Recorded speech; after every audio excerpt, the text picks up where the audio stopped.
అందరికీ మరణాత. ప్రభు కృపలో మీ అందరి కొరకు మేము ప్రార్థిస్తాము. మీ ప్రార్థన విన్నపాలు కామెంట్స్ రూపంలో తెలియచేయండి. తప్పకుండా మీ కొరకు ప్రార్థన చేయడం జరుగుతుంది.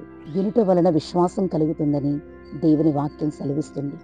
మీ కుటుంబం పట్ల అద్భుతమైన కార్యాలు దేవుడు జరిగిస్తారు. పూషే సుఖపవస ధ్యాన కార్యక్రమాలు 8వ రోజు 8వ అధ్యాయం యొక్క క్లుప్త వివరణ. ఐగుప్తీయులైన వారు కప్పలను ఆరాధిస్తున్నట్లుగా మనకు కనబడుతుంది. మొదటిగా నైలు నది రక్తంగా మారిపోయింది. ఇక రెండవదిగా మనము చూస్తే ఐగుప్తు దేశమంతా కూడా అహరోను చేయెత్తగా ఆ దేశమంతా కప్పలతో నిండిపోయినట్లు మనకు కనబడుతుంది. ఐగుప్తీయులైన వారు కప్పలను ఆరాధించినట్లుగా కనబడుతుంది. కప్పలు ప్రాముఖ్యంగా సంతానోత్పత్తికి, పునర్జన్మకు మంత్రసానులు ఆరాధిస్తున్నట్లుగా చరిత్రలో మనకు కనబడుతుంది.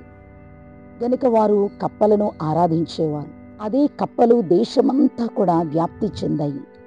భయంకరమైన వాసన రావడం జరిగింది. ఇంకా మనము చూస్తే ఇదే అధ్యాయములో పేలు కనబడుతున్నాయి. అహరోను కర్ర ఎత్తగాని ఐగుప్తు దేశపు ధూళి విసర చేయగాని ఆ దేశమంతా కూడా పేలు వ్యాప్తి చెందాయి. ఇంకా మనము చూసి ఈగల గుంపులు వచ్చాయి. ఈ భయంకరమైన తెగుళ్ళు ఈ 8వ అధ్యాయంలో కనబడుతున్నాయి. ఐగుప్తు మంత్రజ్ఞులు చేయడానికి ప్రయత్నం చేశారు కానీ వారి వలన కాలేదు. అందుకని 8వ అధ్యాయం 19వ వచనములో శకునగాండ్రు ఇది దైవశక్తి అని ఫరోతో చెప్పిరి. అయితే యెహోవా చెప్పినట్టు ఫరో హృదయము కఠినమాయెను, అతడు వారి మాట వినకపోయింది. ఇన్ని భయంకరమైన తెగులు వచ్చినప్పటికీ, దేవుని శక్తి అని గ్రహించినప్పటికీ ఫరో యొక్క హృదయము కఠినమైంది. హృదయం కఠినం కాకూడదు, కరిగించుకోవాలి. దైవజనుడు దేవదాసయ్య గారు వ్రాసిన కీర్తనలు కన్నీళ్లతో కఠిన మనసు కరిగించుకొందాము, అన్నీ పాపములను విడచి ఆత్మానుభూదాము.